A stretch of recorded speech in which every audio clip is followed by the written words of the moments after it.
WOTN Update number 1. Ngayon ay Miyerkules, Pebrero 27, 2019. Ako, si Antonio Israel.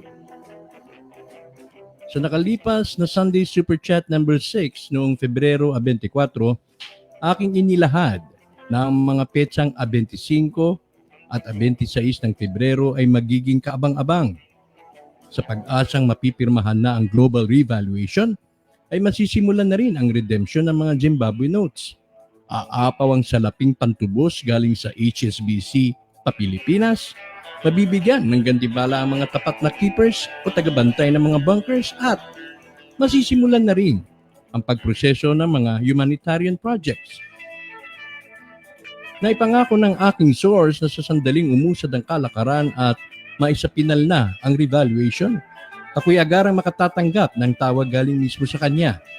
Ipagbibigay alam niya para sa ating kabatiran ang mga mahalagang ulat. Ngunit sa mga sandaling ito, bagamay maaga pa, wala pa akong balitang natatanggap at ako'y nananatiling nakaantabay. Hindi ko hangad ang makabala, kaya't antay lang muna tayo ha. Sa anumang hudyat, aking pararating agad sa inyo ang anumang development na aking masasagat.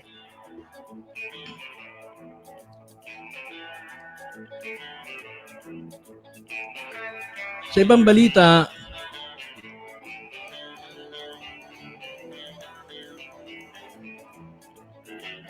lumilitaw na ang pagkakatalaga kay Maria Alma Tuanyo Amador ay sadyang pansamantala lamang.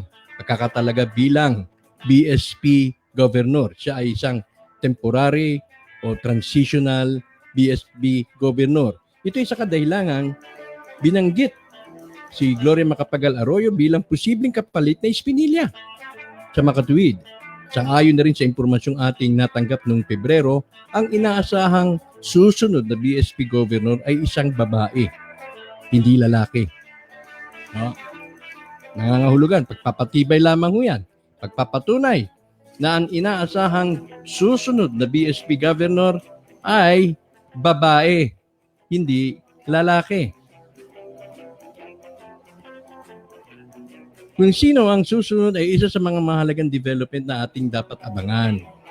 Dahil malaki ang gagampan ng papel ng BSP Governor sa pagsasaayos ng mga pondo na may dalang husay at walang bahid ng korupsyon.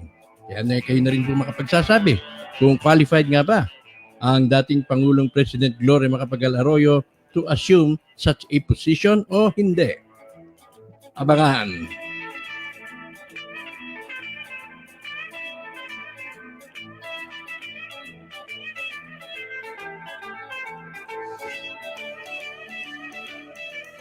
Napabalitang bababa na sa trono si Emperor Akihito noong Enero, ngayong katapusan ng Abril, no? Noong Enero ay meron pong lumabas na balita na ito ay nagpahiwatig na, nagpasabi na siya ay bababa sa kanyang trono ngayong katapusan ng Abril at iaatang sa kanyang anak na si Crown Prince Naruhito ang iiwanang tungkulin. Sa kahilintulad na balita, hindi nakaligtas, no? Tila hindi nakaligtas si Queen Elizabeth ng Inglaterra sa mga ganitong usapin dahil ina-anticipate din po ang kanyang pag-abdicate o paglisan sa trono. Ayan ho. Medyo yan na yata ang trending ngayon sa mga royal families. No? Yung mga popular, yung mga prominenteng royal family ay tila unti-unti nang nagsa-sidestep. Bakit kaya? Bakit kaya? Yan ang isa sa mga malaking katanungan. Kaya may kinalaman dito sa ating inaabangang Wealth of the Nations. Dahil hindi nakaligtas si Queen Elizabeth sa mga pagpapalagay na bababa na rin ito sa trono bago matapos ang 2019. Ang isang malaking katanungan ay sino ang papalit at magsusut ng kanyang korona? Si Prince Charles o si Prince William? Ayon sa pagsasali ng tungkulin, yan ay katanggap-tanggap na ang kanyang mga descendants ang papalit. Ngunit, paano na lang kung ang linyada nila ay napapabalitang may lahing shapeshifter o bad reptilian o napapabalitang sila ang pinuno ng kabal system? Di kaya marapat lamang na hubaran na nga sila ng kapangyarihan at patalsikin sa trono kailanman?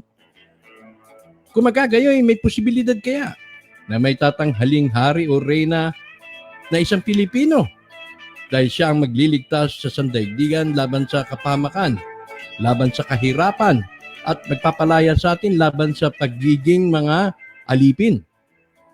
Ito isang pagtatanong lamang na may kaalinsabay na pagsubaybay sa mga magaganap sa sandaling panahon na lamang. Kaya mag-antabay po tayo, panatiling o galing mag-antabay dito sa ating channel sa youtube.com/Tony Israel. At para sa mga kasusubaybay pa lamang itong Wealth of the Nations, kayo aking iniimbita na mag-subscribe, sabay press ng bell notification para hindi magmintis sa pagtanggap ng mga pagbabalita. Muli, ito si Anton Israel ang nag-iwan sa lahat ng isang magandang umaga.